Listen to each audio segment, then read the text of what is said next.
Seção transversal do túnel Vietcong. Durante a Guerra do Vietnã, o exército comunista do Vietnã do Norte e seus aliados Vietcong logo perceberam que não podiam competir em campo contra o poder de fogo superior dos Estados Unidos e das outras forças aliadas. Em resposta, eles adotaram uma estratégia de guerrilha, atacando seus inimigos mais lentos antes de desaparecerem novamente na densa vegetação da selva vietnamita.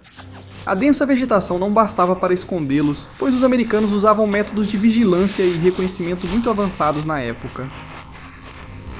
Para não serem detectados, VC e NVA criaram uma complexa rede de túneis subterrâneos, servindo de refúgio contra o poder de seus inimigos. Os túneis usados pelo Vietcong foram originalmente escavados pelo Viet Minh, nacionalistas vietnamitas que combatiam o domínio colonial francês após a Segunda Guerra Mundial. 10 anos depois, durante o envolvimento americano, a rede de túneis se expandiu, cobrindo centenas de quilômetros e vários distritos, alguns chegavam até a vizinha Camboja. Por exemplo, o sistema de túneis de Cu Chi, ao norte de Saigon, possuía 210 quilômetros de passagens. Alguns túneis eram apenas buracos no solo, enquanto outros tinham estruturas complexas, vários níveis e compartimentos especializados para diferentes usos. Como o objetivo dos túneis era manter seus ocupantes ocultos, priorizava-se esconder suas entradas. Esses pontos de acesso pareciam estar em locais aleatórios na selva, mas geralmente ficavam em vilarejos, sob panelas, casas, sacos de arroz ou outros locais afastados. Quando os americanos usaram cães para farejar entradas, as aberturas eram postas em currais de porcos e cobertas com esterco, confundindo a busca. Essas entradas eram muito pequenas, algumas com menos de 60 centímetros de diâmetro, dificultando o acesso. Pontos de entrada podiam estar localizados debaixo d'água, exigindo um mergulho para acessar, algo que os americanos carregados de equipamentos achariam impossível. Os dutos de ventilação eram camuflados na vegetação, garantindo ar fresco e mantendo os túneis ocultos. Vietcongs e o exército do Vietnã do Norte viviam nos túneis de dia e saíam à noite para operações militares, coleta de informações ou para recolher suprimentos. Enquanto estavam no subsolo, eles faziam uso das várias instalações subterrâneas que foram escavadas no solo. Apesar de servirem para movimentar tropas discretamente, muitos tinham instalações para longas estadias subterrâneas. Havia alojamentos com redes em camadas para economizar espaço e instalações médicas para tratar soldados feridos. Esses locais eram cobertos com paraquedas americanos recuperados para tentar impedir a entrada de bactérias do solo úmido. Pequenas fábricas de armamentos produziam de tudo, desde minas terrestres improvisadas até estacas de punji. Outras áreas funcionavam como arsenais, depósitos, cozinhas e espaços de armazenamento e moradia. Nos túneis mais estabelecidos, havia cinemas onde filmes de propaganda e peças eram exibidos para elevar o moral e reforçar a causa vietnamita. Uma cultura inteira se desenvolveu no subsolo, incluindo casamentos, nascimentos e outros aspectos da vida cotidiana. A iluminação nos túneis era limitada e qualquer claridade vinha de velas ou lanternas carregadas pelas pessoas. Ocasionalmente, geradores movidos a pedal de bicicleta podiam ser utilizados para fornecer eletricidade. Eles ficavam em locais específicos, como as áreas de fabricação de armas ou enfermarias. Poços eram cavados até aquíferos subterrâneos, pois a água podia ser contaminada por produtos químicos como o agente laranja. Isso aumentava a autossuficiência dos complexos e permitia que os habitantes ficassem no subsolo sem serem detectados pelos inimigos. Mesmo com tentativas de melhorar a vida na rede, as condições continuavam miseráveis. A iluminação escassa deixava o ambiente sempre sombrio e deprimente.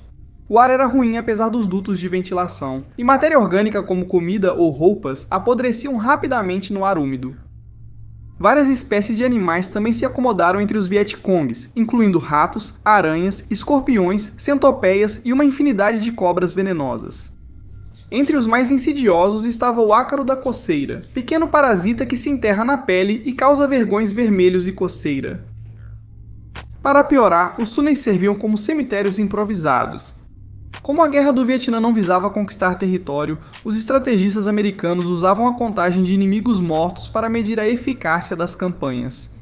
Para frustrar o inimigo, o Vietcong levava seus mortos para os túneis, onde os corpos apodreciam rápido no solo úmido e o cheiro forte se espalhava pela área.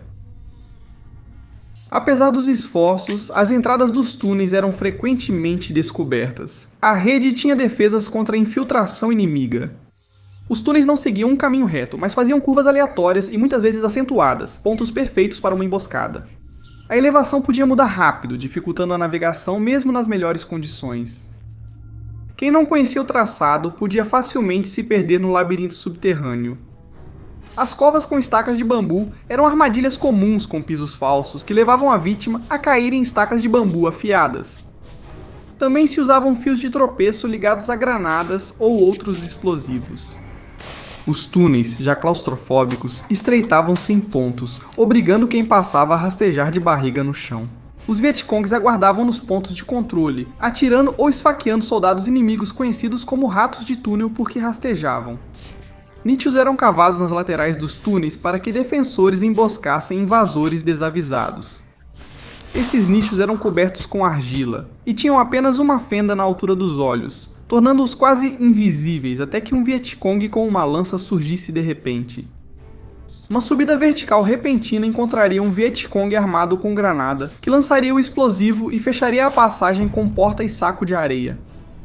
A própria vida selvagem dos túneis podia servir de armadilha para visitantes indesejados. Alçapões podiam liberar enxames de escorpiões venenosos sobre ratos de túnel desavisados. Víbora de bambu venenosa serviria como sistema de alerta. Suspensas do teto em um ponto estreito, essas cobras mortais atacariam os infiltradores que passassem. Se fossem baleadas, o som dos tiros alertaria os Vietcong sobre a presença deles. Se não, ela atacaria, envenenando a vítima azarada. Quando encontravam, os americanos tinham poucas opções. Eram cavados tão profundamente que ataques de bombardeiros pesados B-52 teriam efeito limitado. O uso de explosivos era ineficaz, pois poderiam existir vários pontos de acesso separados por quilômetros, tornando as cargas de demolição pouco efetivas. Foram projetados para resistir ao gás, permitindo que granadas de fumaça e gás lacrimogêneo CS subissem à superfície por dutos de ventilação posicionados. Tentativas de inundar os túneis também se mostrariam igualmente ineficazes. Cada túnel precisava ser vasculhado manualmente, uma das tarefas mais perigosas e desagradáveis da guerra. Os ratos de túnel desciam no labirinto subterrâneo, armados com uma lanterna, uma pistola 45, uma faca e muita coragem, apreendendo documentos, sabotando suprimentos e capturando prisioneiros. Apesar dos esforços, os túneis seguiram sendo usados durante toda a guerra. Os túneis podiam ser usados taticamente. O Vietcong emboscava patrulhas americanas e depois recuava para esconderijos subterrâneos, deixando os inimigos perplexos como se tivessem sumido. Iscas pareciam fugir dos americanos que os perseguiam, apenas para que combatentes escondidos do Vietcong saíssem de repente para emboscar antes de se esconderem novamente. Também podiam ser usados estrategicamente. Em 1968, a ofensiva do Tet promoveu ataques em massa por todo o Vietnã, atingindo centenas de instalações para desestabilizar os sul-vietnamitas e seus aliados.